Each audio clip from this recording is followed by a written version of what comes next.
देखिए, कोई राजा कैसे बनता है, कोई कैसे बनेगा एमपी, कोई एमएलए कैसे बनेगा, वोटिंग से बनेगा। कोई एग्जाम तो देना पड़ता नहीं है। अगर हमारे लोग वोट देंगे तो एमपी हमारा बनेगा, प्रधानमंत्री बनेगा। क्यों देश में प्रधानमंत्री बनता? जिनकी वोट कुछ भी नहीं है देश के अंदर, वो प्रधानमंत्री बन सकते हैं। तो बहन जी, प्रधानमंत्री क्यों नहीं बन सकती? ये बताए ना। संविधान को सुरक्षित करना चाहते हैं तो आपको बहुजन समाज पार्टी को विकल्प बनाना पड़ेगा, बहुजन समाज पार्टी को सत्ता में लेकर आना पड़ेगा। नहीं तो उनके मिनिस्टर ने कह दिया, 2017 में भी कह दिया है, अभी 2024 में भी कह दिया है कि we are here to change the constitution of India. हम भारत के संविधान को बदलने के लिए आए हैं। और अभी 2023 में भी उन्होंने बोला था, उनके जो मोदी जी हैं, मोदी जी के आर्थिक सलाहकार ने बोला था कि भारत के संविधान को बदल देना चाहिए। जो लोग भारत के संविधान को बदल लेना चाहते हैं, हमारे लोग या बहुजन समाज के लोग उनको सपोर्ट करने का काम करते हैं, उनको कहते हैं कि अच्छा काम कर रहे हैं। और जो देश के संविधान को बचाना चाहते हैं, महिलाओं की रक्षा सुरक्षा करना चाहते हैं, उनसे कहते हैं कि उनमें कमियां ढूंढने का काम करते हैं। दोस्तों, अगर आपको भी लगता है कि लोकसभा चुनाव 2024 में मायावती को होना चाहिए प्रधानमंत्री का चेहरा, तो आप अभी इस वीडियो को लाइक, चैनल को सब्सक्राइब करके रख लीजिए और कमेंट में जय भीम जरूर लिखिएगा। देखिए, बहुजन समाज पार्टी समर्पण का दूसरा नाम है। बहुजन समाज पार्टी के जितने भी कार्यकर्ता हैं, वो बहुत ईमानदारी से काम करते हैं। वो मेहनत करते हैं, ईमानदार लोग हैं। वो इस देश में संविधान को स्थापित करना चाहते हैं। जिसने लड़ाई समझ ली वो ईमानदारी से काम करेगा, जिसने लड़ाई नहीं समझी वो कुछ भी काम करेगा। तो मैं जहां बहुजन समाज पार्टी की बात करूं, जब बहुजन समाज पार्टी के नेता माननीय काशीराम साहब ने पूरा जीवन दे दिया, बहन जी ने पूरा जीवन दे दिया, तो जो कार्यकर्ता है वो क्यों नहीं समर्पण से काम करेंगे? सब लोग समर्पण से काम करते हैं, सब लोग ईमानदारी से काम करते हैं। हमारी एकमात्र पार्टी है जो बहुजन समाज पार्टी है, जो देश में समता, स्वतंत्रता, न्याय, भाईचारे पर स्थापित जो भारत का संविधान है उसको लागू करना चाहती है।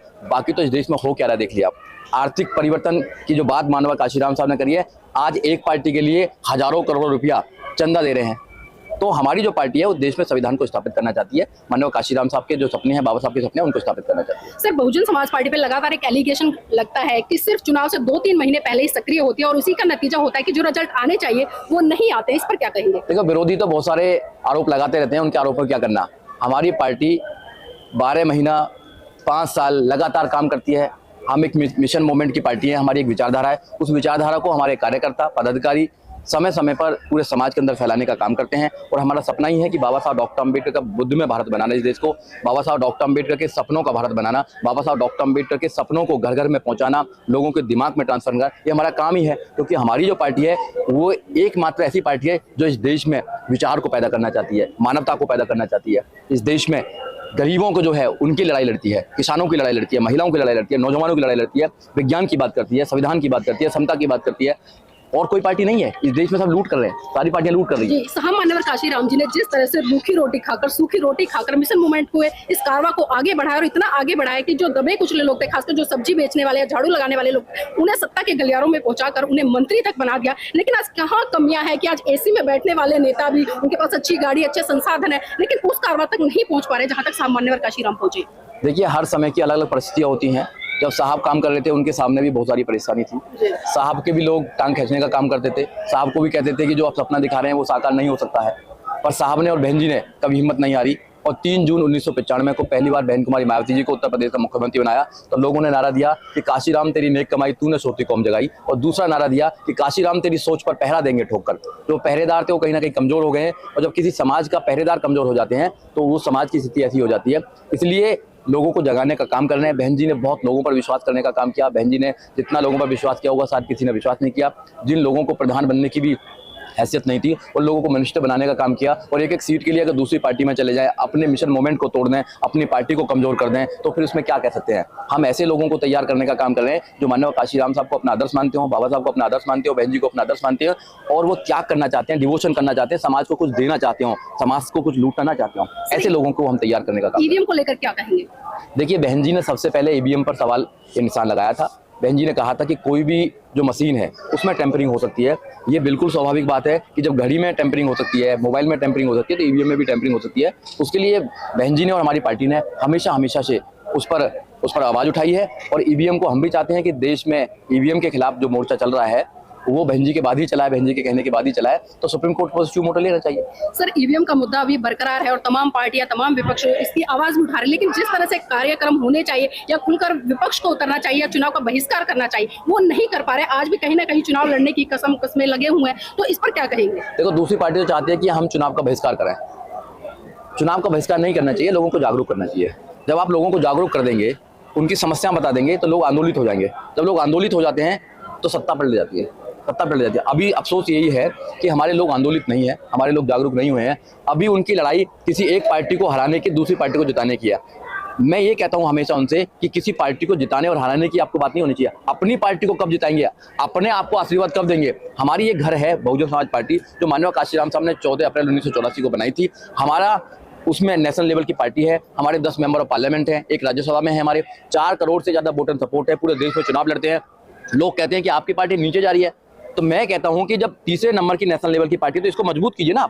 आप दूसरी पार्टियों को मजबूत करते हैं, दूसरी पार्टियों को मजबूत करके उनके पिछलग्गू लगते हैं। जब साहब ने आपको घर दे दिया तो अपने घर को मजबूत कीजिए। ये पहला समाज मैंने ऐसा देखा है कि जो अपने नेता और अपनी पार्टी में बुराई करता है और दूसरों से सवाल भी नहीं करता है। जो झूठ बोलते हैं, जो नेता झूठ बोलते हैं, कहीं ना कहीं सुधारवादी दृष्टिकोण के लिए देखिए सुधारवादी दृष्टि छोड़कर काम करना पड़ता है। काम करने वाले लोग सुधार कर सकते हैं, बुराई करने वाले लोग सुधार नहीं कर सकते हैं। ऐसी कौन सी पार्टी है, उनके नेता झूठ बोलते हैं, उनके नेता करप्शन में अंदर जेलों में है, उनके नेता उनसे व्यापारियों से समझौता करके उनसे पैसा लेते हैं, उनको फिर फायदा पहुंचाने का काम करते हैं, मगर एक भी इंसान उनके ऊपर कोई सवाल नहीं करता है। लेकिन सर बसपा में और अन्य पार्टियों में बहुत बड़ा फर्क है। अगर हम बसपा की बात करें तो बसपा को लोग मिशन मूवमेंट और त्याग समर्पण बलिदान की पार्टी कहते हैं, एक आंदोलन कहते हैं सामाजिक। लेकिन वही दूसरी पार्टी, उनका तो एक उद्देश्य है कि भाई राजनीति में पहुंचना। नहीं, उद्देश्य है, मगर वो कामयाब हो रहे हैं, वो कामयाब हो रहे हैं ना। सबसे ज्यादा जो भीड़ है हमारे लोगों की उधर जाती है। फिर फूट डालो शासन करने का जो काम है वो करते हैं। जब आप एक नेता, बहन कुमारी मायावती ने उत्तर प्रदेश में 4 बार मुख्यमंत्री बनकर ये साबित कर दिया कि बहन जी जैसा नेता पूरे देश में नहीं है। बहन जी ने जो काम किया, आज देखो ना हजारों करोड़ों का जो है राष्ट्रीय दलित प्रेरणा केंद्र, ये कोई बना सकता था? आपकी सत्ता थी तो बनाया। उसके आगे जाएंगे तो गौतम बुद्ध यूनिवर्सिटी है 511 एकड़ में, किसी ने बनाई पहले क्या? उसके आगे जाएंगे तो इंटरनेशनल बुद्धा सर्किट है। उससे आगे जाएंगे तो बहन जी का जो ड्रीम प्रोजेक्ट है, जो हाईवे बनाया बहन जी ने। उसके बाद में आप नखलऊ जाएंगे, जिले बनाने का काम किया, विद्यालय बनाने, सब कुछ काम करने का। इतना करने के बाद भी अगर बहन जी को लोग अगर उल्टा सीधा बोलते हैं तो फिर क्या कर सकते हैं बताइए आप बहन जी के योग्यता पर आप सवाल क्वेश्चन लगाते हैं, समाज लगाता है, तो फिर इसमें कुछ नहीं कहा जा सकता है। इस बार कितनी सीटों पर चुनाव लड़ रही है? देखिए बसपा तो पूरा अपना, बहन जी ने कह दिया है कि हम सब सीटों पर लड़ेंगे। बहन जी अपने नौजवानों को लड़ना सिखा रही है, पिछलग्गू नहीं होना सिखाती है। हम कब तक पिछलग्गू लगे रहेंगे, नौजवान कब तक पिछलग्गू लगे रहेगा? हमें लड़ना सीखना चाहिए। हमारे घर है, प्लेटफॉर्म है। 2007 में हम अपने बलबूते पर लड़े तो उत्तर प्रदेश में हम मुख्यमंत्री बने। उससे पहले भी अपने बलबूते पर बने तो हमारी 19 सीट यहाँ पर रही है। ऐसा नहीं है, जब समाज तैयार हो जाएगा। देखिए कोई राजा कैसे बनता है, कोई कैसे बनेगा एमपी, कोई एमएलए कैसे बनेगा? वोटिंग से बनेगा, कोई एग्जाम तो देना पड़ता नहीं है।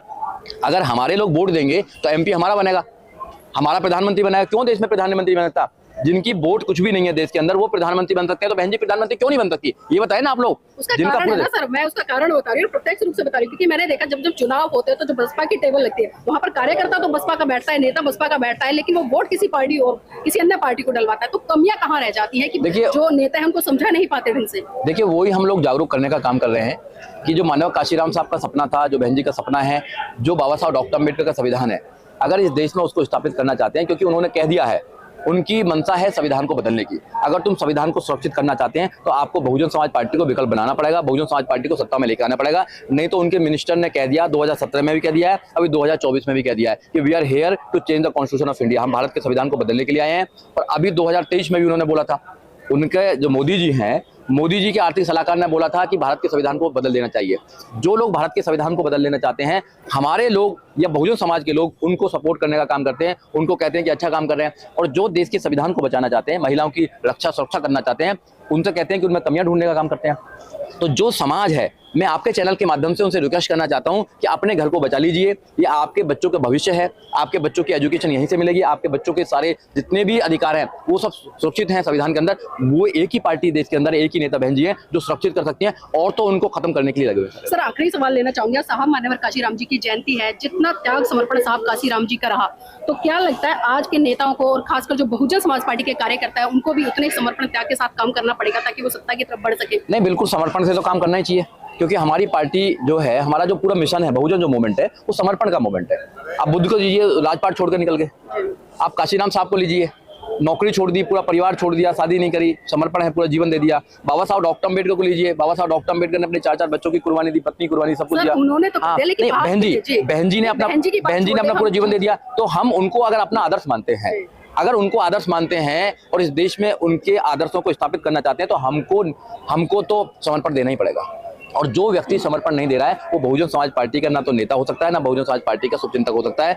वो फिर अपनी राजनीतिक चमकाने के लिए कहीं भी जाएगा। ऐसे आए गए राम के उनके बारे में समाज नहीं चलता है। समाज बहन जी के दिशा निर्देश पर चलता है, मानव काशीराम साहब की सोच पर चलता है, बाबा साहब की सोच पर चलता है। समाज दिशा करेगा, निश्चित कर रहे हैं, नौजवान साथी सामने आ रहे हैं और नौजवान साथी इस कारवा को आगे